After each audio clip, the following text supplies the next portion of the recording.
What's up, everyone?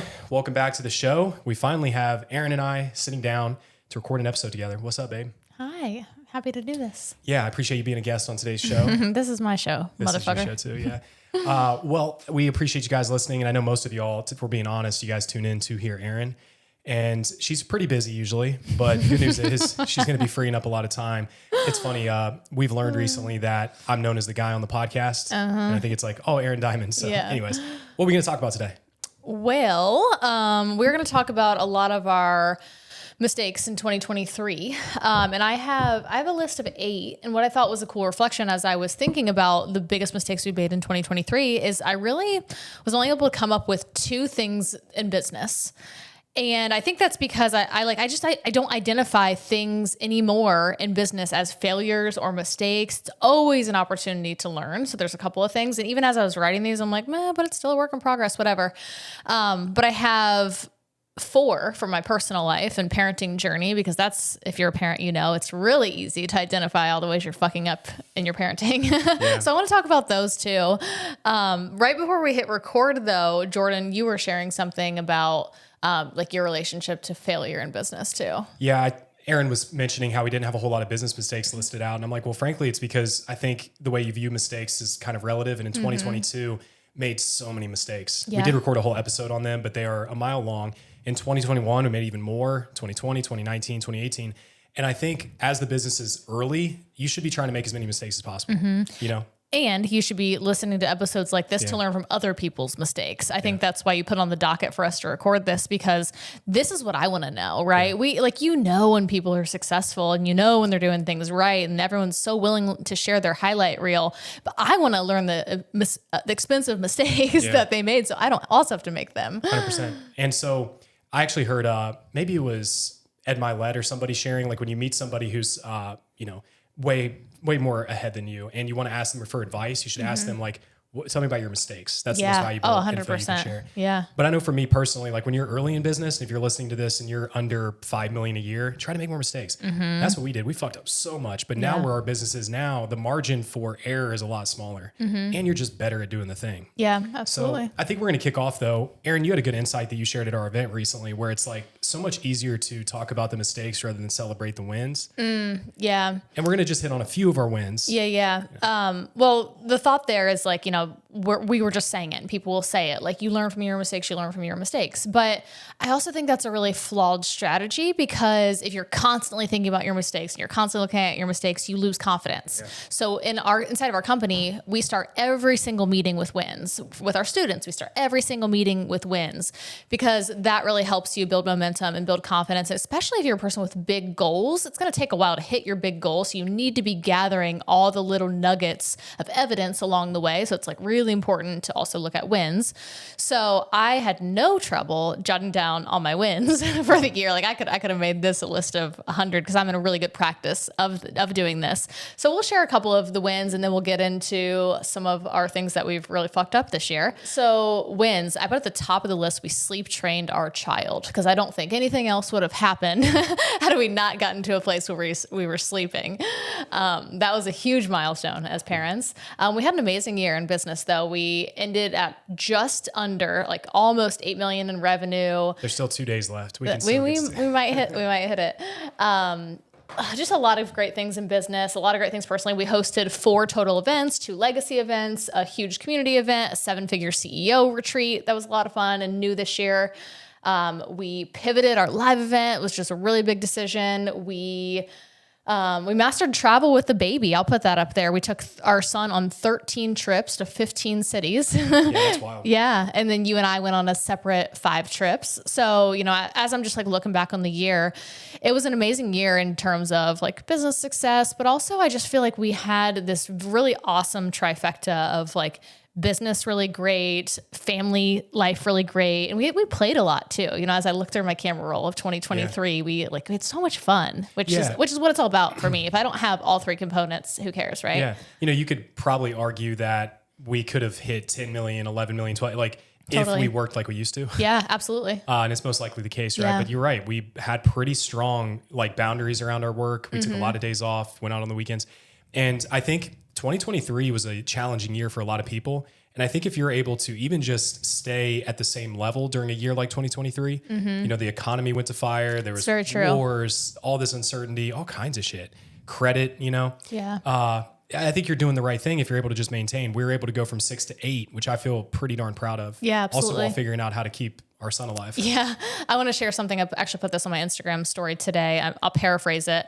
But it's something along the lines of when you start to feel jealousy, you're not allowed to cherry pick jealousy. You can't go, I wish I had this girl's body. I wish I had this guy's success. Yeah. I wish I had this. I wish I had that, because you're not, like, the way I interpret it is you're not picking from a human, right? Like, that's not how things work. So if you truly are jealous of somebody or something, ask, would I trade lives with them 100% of the time, 24/7, every aspect of their life, right? Which is why I think it's important to zoom out, and not in a million years, right? When I look at our family, our marriage, our business success, our whatever, right? Like, there are people who are more successful than me that I go, oh, that'd be cool to already be there. There are people who are in better shape than me. That'd be cool. But I just thought that was a really awesome reframe, I think so because too. under that context, you're not jealous of anybody. I would right? take it even a step further and say, in order for you to be jealous of that person, you have to have been willing to gone through all the hard shit that they did. Yeah. Because right. it's rare that you see someone who is very successful who didn't get there by going through so much tremendous adversity. Yeah. Because it's not about just how did you do this? How did you become successful? It's like, who did you become? Well, and you need all of that, because if you were dropped where that person is without having climbed the mountain, you would die immediately. You'd 100%. crumble under the pressure and the adversity that you have to deal with. 100%. Well, let's talk about our fuck ups. Let's start with spending too much money on Doordash. Yeah, so I made this list. Jordan handed the reins over to me, and as I think about the year, that one's kind of silly, but Jordan really does spend so much money on Doordash. Like, it's unbelievable and kind of stupid. And I don't know, maybe I just need to be a better wife and cook more dinners or something. But Well, I think the other night he ordered lobster tail and filet mignon, and his dinner was $89, just his. Well, listen, we're balling, okay? And Absolutely not. Remember where he came from. yeah, I would like to know what our actual total Doordash invoice is on the year. I know it's in our books, but my argument is always that A, I just love convenience. I love food showing up on my doorstep. But B, I tend to think about how to save time, right?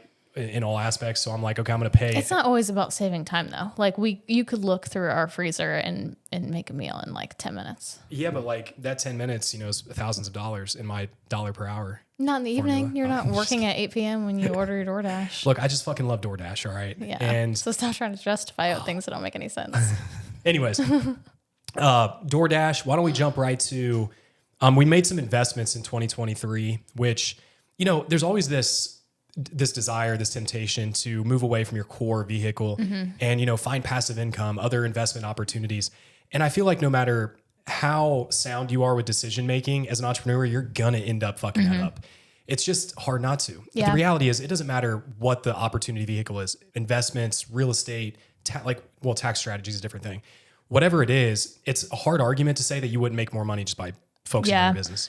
It's definitely not a mistake. And that's what I say, thinking about failures, I just have a harder time now that I'm 11 years into this entrepreneurial journey. I just know things usually do work out. Anything works if you give it time, right? Yeah. So if I look at, we bought an Airbnb property / vacation home this year, and we bought it at the end of peak season. And so we're really in the hole with this property. We haven't seen a return on this investment yet. And so a lot of people, I think a more immature investor, business owner, or somebody would go, oh, that was a terrible mistake. Where, if we expand the time horizon, and I know in 10 years, it's going to be a great thing. But in an ideal world, we would have bought it at the beginning of summer and had it ready and had some of those bookings and not taken a big loss right away. I've also been managing that property myself, which it's probably time to hand that over, but I wanted to get in there and, learn it. So I've just been learning a lot throughout that process, which has probably taken a little bit of time away from the business. Like you mentioned, you're always going to make more money inside of the business. And it's taken just time and focus and resources away from us. Yeah. I think at the end of the day, the way that we looked at it, which is probably in some ways a false way of thinking, but it's also a decision based on what we want to do with our life. We wanted to have a vacation home that we could use personally, take our family to, take trips to, that, we could also generate some income on. And so we paid $1.6 million for the property. And we need to generate what, 20,000 a month? That's the other part of the mistake. We bought at a 7% interest rate. Yeah. So the mortgage is a monster on this property. It's going to be tough to actually cash flow and hit the original projection that we set out to. Yeah. So then we've kind of lowered our expectations to go, it'd be cool if we could just break even on this place. Yeah. And when you run the math and everything, like, we also take a lot of trips there rather than going other places that we would spend thousands of dollars. Four last year, just the end of last year. Yeah. And so it's funny. We actually take our family on a vacation every year typically. And that usually costs us like 10 grand to take our whole family. We're like, well, we're doing the Airbnb this year. So that saves that money. Well, it's a cool spot. So again, it's like mistakes are something that you just have to frame in the right context. I think this would be different if we were like, we're going to go be Airbnb investors now. Yeah, 100%. And that's why I said I put it on there. Anything that I put on here, I have a hard time going, man, I really fucked this one up. Yeah. Because again, I'd like to invest in Airbnbs as a future thing. And the best way to do it is to learn how. Yeah, for sure. The best way to learn how is honestly make mistakes. Lessons. Yeah. I'd say maybe the biggest mistake that I feel like I've made though, and I guess maybe when I define mistakes, it's like I knew better and I feel this way about this one. So waiting too long to delegate certain things in the business. But I feel like that's the ever going thing with the business. I heard someone describe it this way once. You're driving a bus, you drive past the bus stop and you go, wait, we need you. Come here, get on the bus. That's like the worst way to hire and delegate. Yeah. And I feel like that's the trap I always get myself into where it's like, oh, okay, wait, I'm way overwhelmed. Rather than projecting out what are my next needs? What are the company's next needs? Yeah. What do I need help with next? Yeah, I think that's true at our state. I think what happens a lot of times early, because I know if you're listening to this right now, a lot of the things we share, it's like, oh, I can't really relate because my business is For sure, 100K, yeah. 200K, whatever. To tie it back, yeah. Yeah, like most people delegate too soon, where they delegate like, setting, like appointment setting or closing or things that they haven't fully mastered themselves. That's a good point, yeah. Yeah, and it's like you have two options when you're going to quote unquote delegate. You either done the thing. But we did delegate this position too soon, remember? So that's 100%. Why we're on this side of the pendulum now. Yep, we delegated the sales management position way too soon and we learned the hard way. Yeah. It was too soon because we hadn't dialed that in ourselves yet, and a lot of people delegate things before they've mastered the skill or the process and they expect this person to come in and just do it. Yep. But the problem is early on, you can't afford to pay someone who can actually do it without your management. Right. Yeah. So the level we're at now, we paid a recruitment agency $34,000 simply to find this person for us. like bringing in good C-suite level talent, when you have large 8-figure goals, that's what you got to do sometimes. But we made the mistake of like hiring a sales manager who was a little bit underexperienced and then needing to come back in, clean all that up. So I just grabbed tight reins on the sales manager position and didn't think I could ever let go of it again. And so I held on for way too long, and it meant not holding certain people accountable to the degree that they really deserve to be held accountable. Like salespeople work on commission. They deserve to make as much money as possible. They deserve to have a good leader. I think sometimes people think accountability is bad, but A players want accountability. So I just let too many balls drop. And when I said, you know what, we should pay this recruiting arm to do this, and we found a guy who I think is going to be incredible. He's been amazing so far. I was then able to go, well, how would I have done the sales manager position if I had all of the capacity to actually do it and I didn't have other responsibilities in the business? And he and I have just collaborated in so many amazing ways. And now it's good, but I waited too long to do that. And I feel like I let certain members of our sales team down because they could have been making more money. They could have been getting better with their skills. I just wasn't able to be that leader because that's one person's role at our company size. Yeah. Yeah, and I guess for me, something similar is that, and I think I'm still making this mistake, I'm spending still too much time doing rather than recruiting. At the point that we're at in our business, we need to be recruiting, especially as CEOs. And I've kind of stepped up in that way here recently, but recruiting higher level talent for certain positions rather than me just keep saying, I'm just going to keep doing these things. Nobody can do it aside from me. Nobody can do it better than me. And it's just totally false. And so what I've realized is that with certain positions who are highly skilled and highly technical, it's hard to just throw out a job application and be like, hey, we have this position. You've got to really do some work to find the person and then make an appealing offer to get them to leave what they're doing currently. And that's just a whole new ballgame for us. We've never had to really recruit and headhunt for people. Yeah.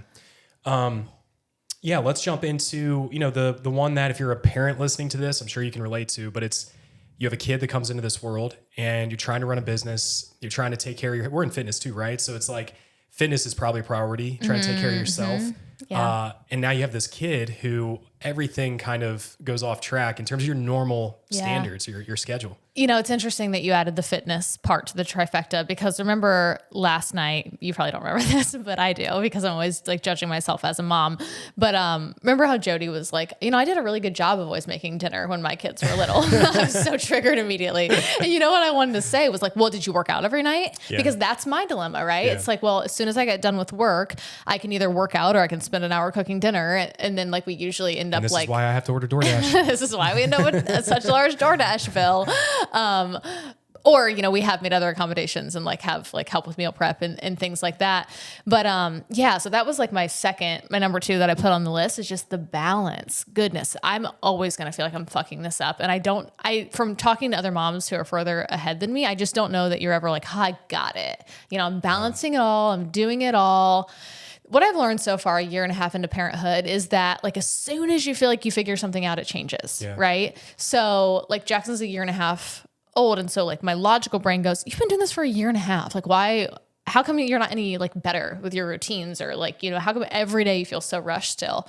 Yes, he's a year and a half, but like up until 4 months ago, we took 2 naps a day. Yeah. So I had like that routine, and then that changes. And just even like, you know, an hour ago, we're on a call, he's yelling outside your door. It's like, that's a change for us, that now he's like really demanding of our attention. Yeah. Another big change is just, I've never more wanted to leave my office to go do something else. Mm-hmm. You know, that's very true, right? You have a kid out there who, especially at the age he's at now, you just want to hang out with him. Mm-hmm. And so I've shared this with Erin. Like my office is in the front of the house, and Jackson is in our living room directly behind me, and I can hear him all day. And if I walk out there, I see him, and he's like, Dad, let me show you this. Like, you know, he's so excited to see me. I just can't stomach doing that during the day because I feel so guilty when I come back in here. So I basically don't leave my little corner of the house. I pee in bottles and pour it down the sink. You shouldn't tell people that. Yeah, it's true. Like I just can't handle walking out there and him being like, Dad, stay and play with me. Right? Because I also feel like I'm giving him these weird like attachment traumas. Like my dad leaves me 8 times a day. It's true. So anyways, that's a little tip. Maybe if you guys are dealing with that, just pee in bottles. I don't do that, but I'm lucky enough to have a bathroom attached right to my office. You have a bathroom on your office. Yeah, you're lucky. Yeah. I know. I don't know what I would do. Otherwise that is hard. But anytime I need water, I feel that. And I do. I find myself going an hour or so without water sometimes. Well, I end up just drinking like 7 Dr. Peppers because I have a refrigerator outside here that only has Dr. Pepper in it. Okay. We need to make some adjustments to our life. We're learning. But yeah, that will feel like the ever going thing. On a culture call recently with our entire team, I prompted this question. I said, tell me one mistake you feel like you've made in your role. And that was my answer. It's just like, I feel like I'm constantly making mistakes with, you know, balancing the two. So I feel that way with mom stuff. Like I can never quite figure it out and give him enough attention. But I also feel that way in the business where I just feel like I'm constantly like, no, I can't get that to you this week. Or no, like that's not going to fit within, you know, my childcare hours of 8 to 4. And it's another level to the game, which I'm loving. But if you're a parent and you own a business, props to you, because like you're doing an amazing job. Yeah. You're doing a very hard job. Yeah, and I think the beautiful thing about business is you get to control in a lot of ways your lifestyle. So, for example, if you can do well in business, relatively well, you know, you can afford to hire help. Mm-hmm. And I think a lot of times parents have this false belief that like, no, I can't hire help because the kid needs to be with me all the time and all of these things. We spend a lot of time with Jackson. We're here all day with him, but like, it's great for him to also hang out with other people. Oh yeah. He's with his nanny right now and he loves her. And as soon as she gets here for the day, he runs away from me and runs up to her because she's not distracted doing a bunch of things. Her sole focus is playing with him. I feel like he'd rather hang out with her sometimes. Yeah. My opinion is when you're a small child like that, you're basically like an AI sentient becoming aware. Right. And like, imagine having an AI that you're trying to feed with information that only gets to learn from like 2 fucking people. Yeah. They're going to, you know, it's not enough data, but like you need to get him around other people. Yeah. His little eyes, even when he was talking to Jody last night, I just noticed he was looking at her different because he's like, oh, I'm learning from your mannerisms. And I could just tell he was studying her like, oh, I've never met you before. Yep. Yeah. It was really neat. Yeah. So what do we got? The other one is, let's talk about our live event. So what was the final It was 160 grand. I haven't even looked. I think it was 160. This is one that feels like a true mistake, which I don't have that many for the year. But anytime I lose a bunch of money, like lose my ass on something, I'm like, okay, we're going to chalk that one up as a mistake. I always remember the expensive mistakes. So our live event was just massively over budget because we had originally started to plan it one way. And then we said, screw this idea. We did a whole podcast on this too, like why we're making the pivot and everything. But we just decided to make a pivot for our own benefit, for our team benefit, for the community benefit, not for any financial benefit. We lost a lot of money because we had already spent so much money on a venue, on speakers, and all these things. And we were just like, you know what, we're just not going to do it that way anymore. Yeah. It's funny. We had a culture call recently with our whole team, and I was looking at some numbers because last December we had a similar event that we pitched from stage. It was 500-600 people, similar spend. I think it was around 160K for that one as well. And we generated about $1 million from stage. And so that was really what led into the decision to do another one. It was purely based on that number. Mm-hmm. And that really just felt gross to me all year, planning it and everything else. Like, I don't care about that extra revenue if it's really sacrificing quality of life, stress, and everything else. But then I couldn't help but look at the numbers, So in our culture call, I'd realized that in 2022, in December, we did $508,000 in new front end revenue. And then for 2023, at that time, we had about $167,000. So it was like a third. And then on back end, we did $609,000. At the time of this call, we did $177,000, but now we're up to $400,000. Yeah. Which is cool. Yeah. So back end caught up. Yeah. Overall, the month is, it's going to be worse for sure, but it's fine. Yeah. And just the reality is, guys, at a certain point, you just can't make decisions based on what's only going to drive the most revenue. Absolutely. Because there are externalities that you don't consider. Externalities in this case, such as resources and bandwidth, stress, excitement of the team, distraction, everything else. And so, sometimes you just have to make a call. But also just quality of life, right? Like that was the main reason I encouraged you to make the decision. I just hated how you were operating for a month or so. And I'm like, I don't care if it doesn't make any sense. Like, what's the one thing you'd want to take off your plate? And you're like, this. And I'm like, well, then let's just see if we can do that. Right. And then our team was like, me too. Yeah. I heard Will Webb talking about this, who one of his clients, which is actually the girl who we referred to him, Taylor. Yeah. Taylor. And it was a cool conversation between the two of them because she came to him and she's like, hey, I want to host an event. Mm-hmm. And he goes, all right, listen, are you ready for that commitment? Yeah. He's like, are you ready for that commitment? Mm-hmm. And he goes, she goes, well, I just want to do it for my clients. He goes, okay, cool. He's like, at least you're being reasonable. Yeah. And I love that. Yeah. Because most people decide they're just going to host an event. 600 people. Yeah. And it's like, you are being entirely unreasonable. We did. That's how we started it too. Yeah. 50 people for our clients. Yeah. And it kept growing. And then we realized after the fifth one, we don't want to do massive events. So what we've decided is, instead of hosting these massive events, we're going to do our legacy back-end fulfillment events only. Those are usually about $60K a pop. We have only our high-level clients in a room, and we get to really go deep with just value versus creating an experience that has to make up all of this expense and revenue. Mm-hmm. So anyways, if you're in our legacy program, we're going to be really focused on those events. Only events we are doing are for you guys. This podcast, I feel like it's like whiplash, like from one personal thing to a business thing where we're breaking down numbers, but that's kind of just how my brain goes all throughout the day too. So you want to really switch gears and talk about my bigger parenting regret. Not getting pregnant? That's one. Yeah. I put that on the list. What are your thoughts about that? No context. All I wrote on this list was one of my biggest failures in 2023 was not getting pregnant. That's all I told Jordan. Yeah.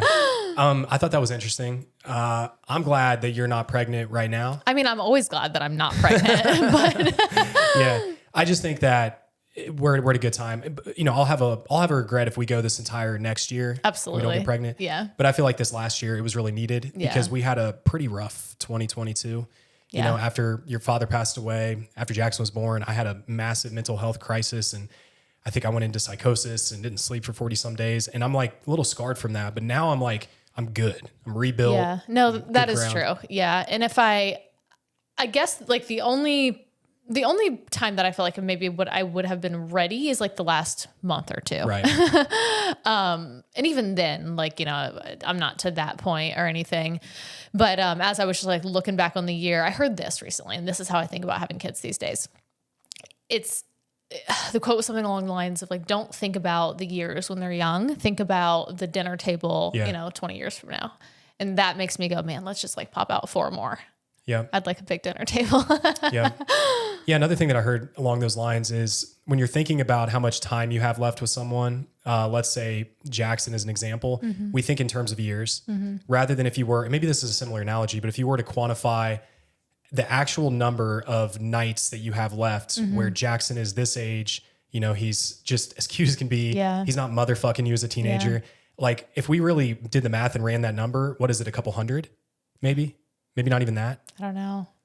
No. I mean, what age what age does that stop? Yeah, I'm not sure. Another way to think about this is like if with your parents. Yeah. And I know this probably hits home. Yes. That I saw this reel the other day that you were talking about. It's like, if you have 20 years left with your parents, you go back to see them 2 times a year. While you do that, you spend 3 nights each with them. Yeah. It's like you have like 100 days, 100 interactions. Yeah. Which really makes you pause. Absolutely. So yeah, Erin, do you want to talk about Boobie Milk? I shared this on my social media recently, and it's just something I think about, you know, as I reflect back on being a new parent and kind of where my mindset was at the time. And so as soon as we had Jackson, I don't know what I was trying to prove or who I was trying to prove it to, but I just felt such a strong need to just dive back into work. I think I just wanted to prove to myself that I could do both. We also had a massive because you're not crisis sure. that was for going sure. on. That's true. I guess the business really needed me at that point in time, or I felt like it did. And so I felt so pulled between my two worlds at that time, and I dove back into the business. I don't know, you know, new mom trying to figure it out. I didn't allow myself the ability, and I'm crying, by the way, if you're listening to the podcast, if you're watching a video, you know, this is normal. Everybody stay calm. I just didn't allow myself the freedom to like blend my worlds at all. So I am working from home. I have the ability to like grab my kid and nurse him on a Zoom call, like throughout my day, whatever. But I was just like in such the grind mindset still. And I still have a little bit of a corporate mentality to me. Like my 3 years in corporate, they did a lot for me in terms of discipline, but I work grind a 9 to 5. So do you. Like we act like we can't leave our freaking offices, act like my boss is behind my cubicle, you know, watching everything that I do. And I just kind of treated it that way. And so I stopped and I pumped, and I like really lost my milk supply around 8 months because of just like the way that I was operating. And I had such a desire to breastfeed and like continue doing that. And I don't know, I feel some guilt for the way I handled it. Well, I'm glad it happened because he's pretty healthy. Like maybe your boob milk would have made him, you know, made him dumber or parenting stuff is so weird. Like, why am I crying right now? Yeah. Over something like over this. spilled milk. That's a good pun. I don't know if anybody got that. Shut up. And guys, I hope that you're not listening to this and be like, wow, Jordan is wildly insensitive to Erin crying. She's sometimes not crying, which is one thing that I do love about her. It's funny story. One time we were basically getting consulting from a relationship coach early in our marriage. I don't even know if we were married. Were we married? No, it was before we were married. Before we were married. And we weren't that great at being boyfriend and girlfriend. Like we were doing okay, but we had some struggles. It was preventative, okay? Yeah. Preventative counseling. As with most things in our life, we got coaching. And so we're on a coaching call with this pretty famous relationship coach, or well-known, I should say. And Erin starts crying, and my tone is just unfazed, you know, and I finally realized that she was looking at me kind of funny. Like, why are you not acknowledging her or anything? And she probably thought I was just a total asshole, but I finally was like, well, listen, she cries a lot, just to make sure that's clear. I also love that you treat it that way. Yeah. I didn't always. If you are a sensitive person, you're really used to hearing, why are you crying? What's wrong? Right. And it's so fucking annoying. It's like, I don't really know, right? Like I can't stop my emotion from coming. It's the way I express myself. And so like just being so accepting and just like, okay, we're going to continue having this conversation. I cry in front of you more than anybody because that's your reaction. You know, if it really fazed you, I would then feel like I needed to rein in my emotions. Yeah. I don't want that to be the case in our family structure either. Right. You know, I don't want our kids to ever feel like they can't express emotion. Yeah. You know? Well, they're not going to feel that way. 100%. Yeah. Jackson's already got your sensitivity for sure. Yeah. But anyways, guys, I think that's a good place to wrap up here.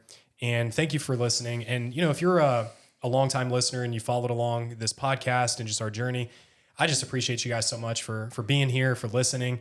And I want you guys to know that Erin and I really are rooting for you. And if there's ever anything we can do to help you guys, don't hesitate to reach out.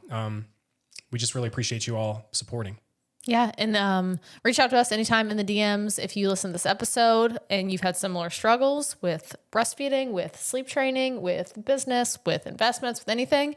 I'm always down for a chat. Yeah. All right, guys. See you on the next one.